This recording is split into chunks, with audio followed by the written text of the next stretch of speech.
ArtBeat is made possible in part by the Chesapeake Bay Wine Classic Foundation. All of us use cameras and take pictures, but when does a photograph become art? In the next half an hour, we're going to introduce a man with a camera and the museum that's bringing him to Hampton Roads. Stay with us as we explore the new exhibition at the Chrysler Museum of Art. Pictures tell the story. Ernest C. Withers. Hi, I'm Jeff Lindquist, and this is ArtBeat.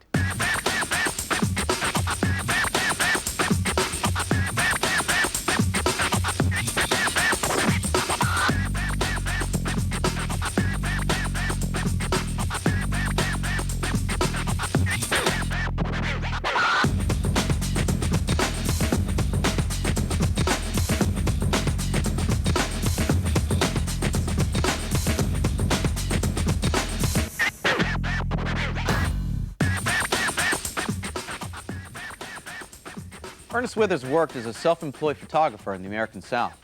He could be called the original photographer of the Civil Rights Movement. He documented the movement in the 50s and the 60s. He also followed the baseball players of the Diamond League, photographing icons like Jackie Robinson and Willie Mays. His home is Memphis, Tennessee, and his studio on Beale Street. He was there for the blues, jazz, and the early days of rock and roll. Now the Chrysler Museum of Art has opened the first retrospective exhibition of his photography. The exhibition will travel to other cities when it leaves here, but Hampton Roads is the first community to get a look at these incredible photographs. Brooks Johnson is at the Chrysler Museum of Art. Brooks, when does a photograph become art? Well, I like to say that in photography, the nature of the medium is such that just about everyone will make a great photograph at some time or another. But the trick is to keep on making those great photographs. But seriously, there are many reasons why we can consider a photograph art. It can be simply because of the way the photograph is framed and presented to the viewer, showing something new about the world, something we didn't know before.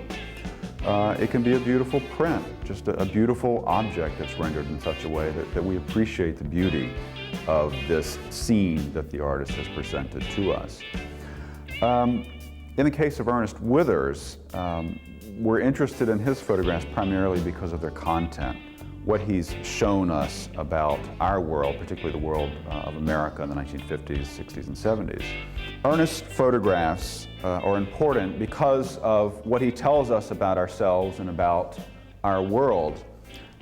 He's captured something that others were able to look at and to understand what was going on. Obviously, much of his photography deals with the civil rights movement. That's really the heart of what we have here.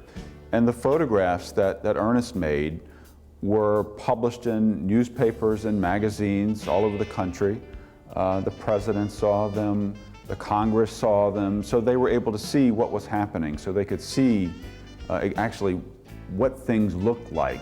Ernest described the world to them so that they could see what the world of the African American was like in the segregated society. So these photographs are important really for their social content. And to me, that's one of the really magical things about photography, is that something can be a beautiful image, but there's another underlying quality that in many ways is more important, because photography here has been used to cause social change. One good example of Ernest's work that you can see here is Reverend Ralph Abernathy with Rosa Parks. And of course, Rosa Parks was the woman who made history when she refused to move to the back of the bus in Montgomery during the bus boycott. So that's what set off the bus boycott. There was a Supreme Court decision that said, yes, blacks can sit in the front of the bus. You cannot enact a law that says they cannot. So this photograph is actually somewhat later. This is actually after the death of Martin Luther King Jr. At an SCLC conference in Memphis. And with her is Ralph Abernathy. And here's another important point that I think is made in these photographs. You know, Martin Luther King is a tremendously important person in the civil rights cause, but as Ernest will tell you, there were many people involved in the movement, and Ralph Abernathy was another major figure in the movement, and someone, to my mind, who hasn't received his due. Another point to make when you're thinking about the work of Ernest Withers is to reach back in art history and you look at the paintings, say in the Renaissance period in Italy, when painters were making these great biblical paintings to interpret the scenes of the Bible to essentially the illiterate masses. They were done to impart a message. And now, centuries later, we look back at these things and we think they're great works of art. Well, in a way, Ernest is doing the same thing. He's capturing these events and moments, and he's doing it to explain what's happening to a larger audience. And with time, we start to look at various components of these pictures, and with time, these pictures come to be regarded as art. The great paintings were sponsored by someone. The popes commissioned many of those great paintings of the Renaissance. And in the same fashion, we've been able to do this exhibition because of our great patron, and that's the Metropolitan Life Foundation. Like many people, they really didn't know who Ernest was, but once we showed them all this information, they were overwhelmed and just came through in a major way for us in supporting this show and making it all possible. Conversely, Ernest did this incredible thing in 1955, and that's the publication of this booklet dealing with the Emmett Till murder. In brief, the story of Emmett Till was a young African-American boy from Chicago, was in Mississippi, and he flirted with a white woman and then was killed for his actions. His body, when it was found, was displayed and photographed and created quite a scene with within the African-American community. Ernest photographed sites related to the death of Emmett Till, in particular Sumner, a good place to raise a boy, where this took place. Then Ernest photographed the actual trial of the Emmett Till murderers. Again, a remarkable thing because he was allowed into the courtroom to make these pictures. Then Ernest did this really incredible thing. He compiled this in a pamphlet, which he then printed and sold for $1 a piece all over the country. He advertised them primarily in the African-American newspapers, and people would send in $1 and he'd send them out a booklet. There's another parallel in the history of photography, and that's a photographer named Alexander Gardner, who at the conclusion of the Civil War published Gardner's photographic sketchbook of the war.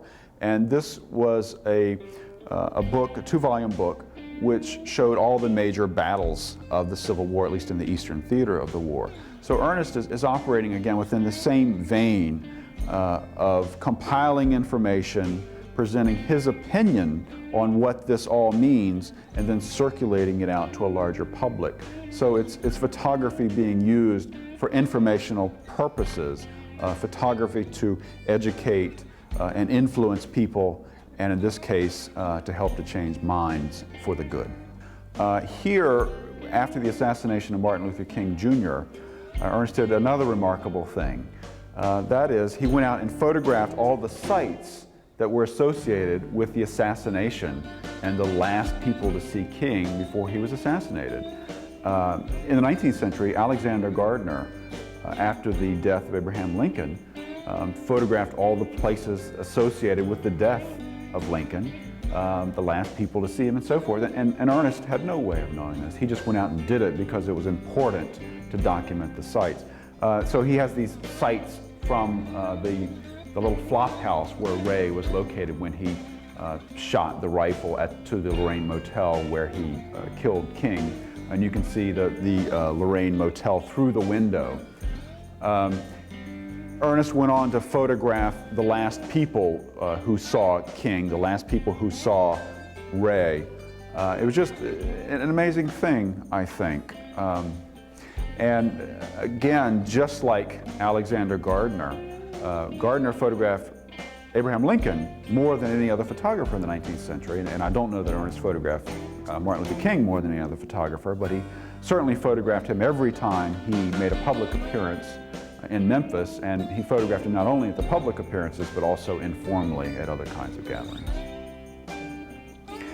As with these civil rights photographs, Ernest was right at the center of the Memphis music scene.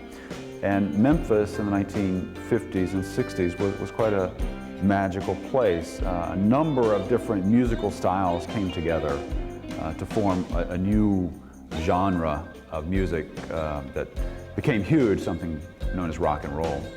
But what happened was you had these gospel traditions merging with this jug band tradition. I mean, this jug band was something very simple, I mean, just a little jug band. And this kind of music merged together along with this more traditional, sort of conservative string band kind of music. And like here, see, they took that music, they took that bass, they turned it upside down, and they turned it into something all new, something magical.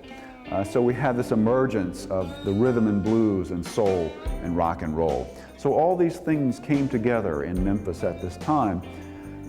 The other thing that's interesting about this music scene in Memphis is that, in a way, the music business was ahead of the rest of the country in terms of integration, because you did have blacks and whites coming together to form these musical traditions. And in Ernest's photographs, you can see many examples where it's well documented with obviously Elvis and BB together, and you see other white performers dealing with black audiences and vice versa. So the music industry really was way ahead of the country in that. Brooks, thanks for sharing such great information. In just a minute, we'll meet Ernest Withers and spend a little time with him at the Chrysler Museum of Art. Stay with us.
You look in the viewfinder of a camera and you decide what in that little small area do you come up with.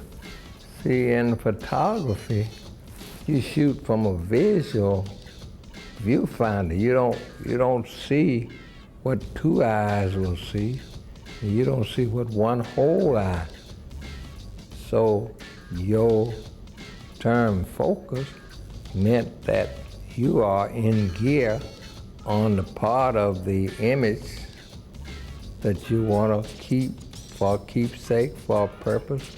And so my interest in photographing anybody is what you see, what you get. It is my hope that what you see in the exhibit will be a bit of information and not a bit of agitation. America is a collection of races. The strongest three is the white race, the black race, and the Indian red race, and then on and on and on. But it's all a part of knowing what the past is in order to live in the future. In individual business, my wife and I developed pictures in our little $14 a month house that we rented on Sunday night, where we would get the pictures developed and get them ready for Monday to sell. We'd get 150, 200 pictures ready, and she had counted that money. I'd go away Monday and come back with $35. Boy, she was disappointed. But it was a matter of not how many pictures you had to sell, but how many you did turn into money. There came a need for a photographer for the Tri-State Defender, the Memphis World, and a continuance of other black publications, even Jet magazine. And I was the youngest in the group. And since I was the youngest in the group, I was the foolish one, and they would just push me in the middle of some of the worst things, and there was a man upstairs that kind of saved me from a lot of good whippings that I could have gotten in Mississippi and in Alabama and in Arkansas and Tennessee. My father told me that my great-great-great-grandfather, Silas Withers, went off with General Grant, into Mississippi to take Vicksburg, came back to his landowner in Holly Springs and was taken off to be lynched. But my father never grew or never raised of his 4 boys and 2 girls a level of hate by race.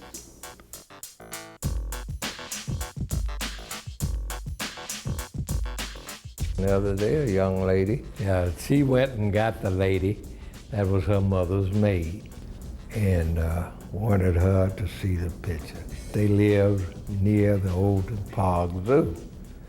And it was Thursday, the other day, that black people went to the zoo. Well, Tuesday, Thursday. She said, "I want to go to the zoo." She said, "Child, I have told you that you can't go to the zoo today. If you go to the zoo today, I'll have to paint you black." And said she went up in her mother's bathroom and got some Jet R shoe polish and painted herself back and went down there and said, "Can I go to the zoo now?" I have a respect for every picture that I have taken that impresses people. I've been so ingratiated in this exhibit of the picture of the shoeshine man in Handers Park. Well, as long as I've had it, it has never been chosen for an exhibit, and it says, "White folk welcome." And it fits well, and it sets a theme. So when I was making that car over there, I didn't have any idea that 30 years from that day that I'd be still looking at that car with that sign on it. But somehow, don't buy gas where you can't use the restroom was the theme of that day. And so you photograph the art of the story, the part of the story that you either can't write up and you can't take up. So what you do is, accept pictures more than 1,000 words, and that's absolutely a fact. So that's what I would do, photograph moments. I look on the Emmett Till trial there that said Sumner, Mississippi, nice place to raise a boy. I don't know whether I saw the nice place to raise a boy or whether I saw the Coca-Cola sign. But when I get back and develop that film and it said nice place to raise a boy, I got a pretty good subject. And Life magazine was some of the early photographers that started using 35 millimeter, where they shot 100 pictures, where the average photographer in my age, using the kind of camera I shoot, I shot the whole day and didn't shoot with 20 shots with a 4x5 camera. Now I shoot a 35 millimeter camera and I shoot more pictures. There are so many multiple favorites in my package of as an exhibitor. And of course, I would thank to No Whites at the Zoo, the Martin Luther King first bus ride, the I'm a Man picture. And a compliment is this kind of bubble over in your heart that you have done the right thing and that's photographed the right thing, that your basic service is not in vain. My favorite pictures of my family. My boy is back there with Satchel Paige. I got a lot of pictures of my wife and family when my children were small. When it comes to favorite pictures, it's those pictures that touch my heart the best.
Chrysler Museum of Art is hosting several events to correspond with the Ernest Withers exhibition.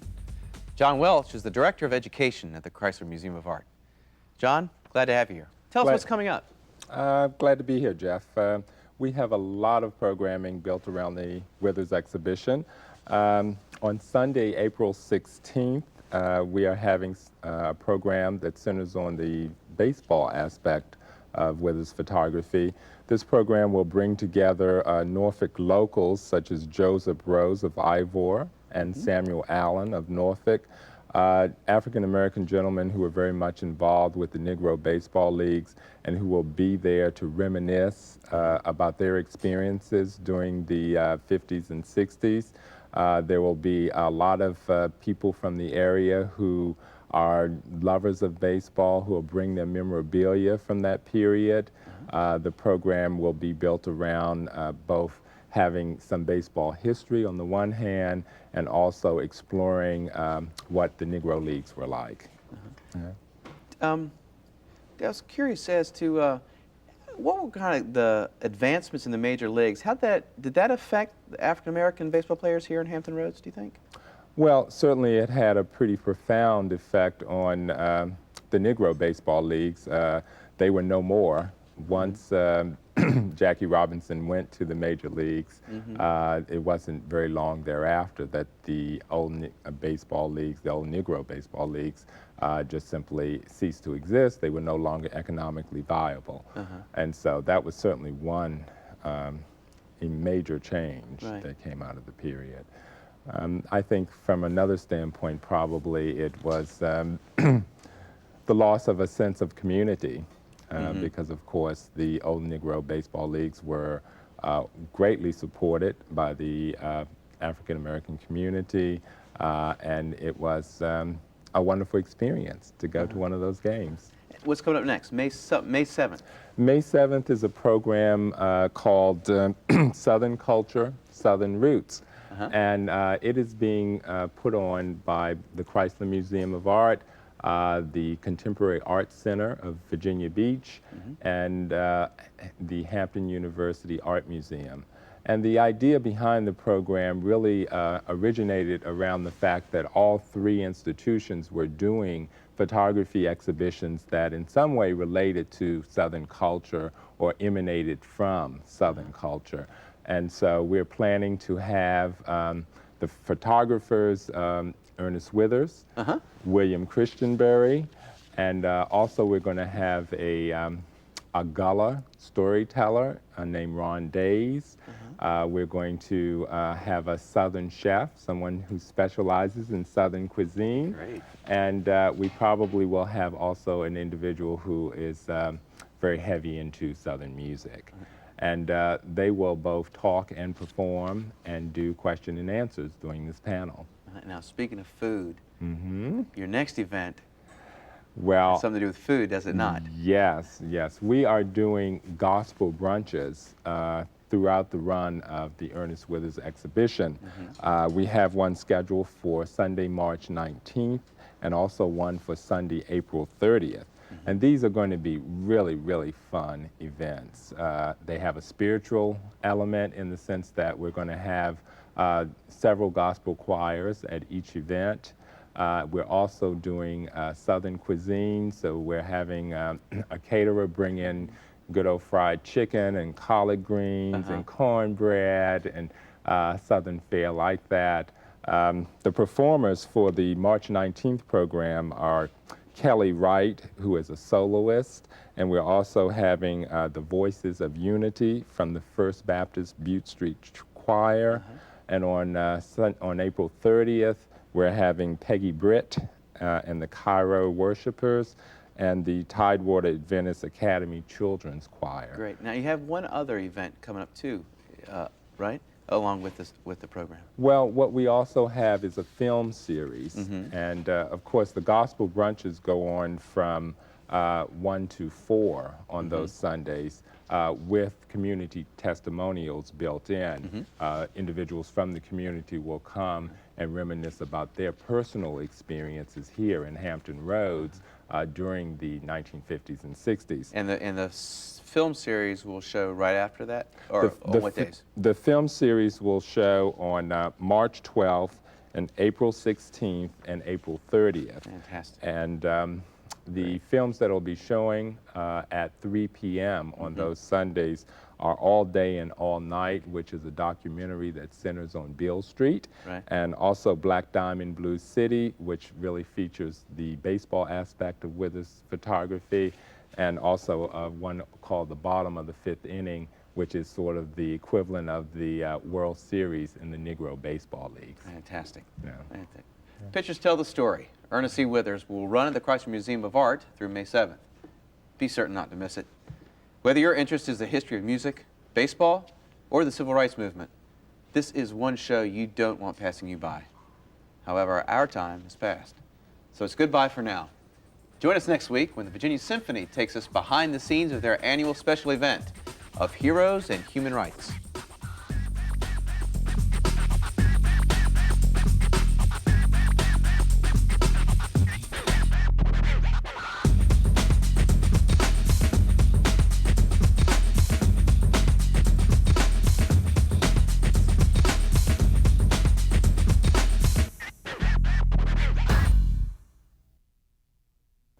ArtBeat is made possible in part by the Chesapeake Bay Wine Classic Foundation.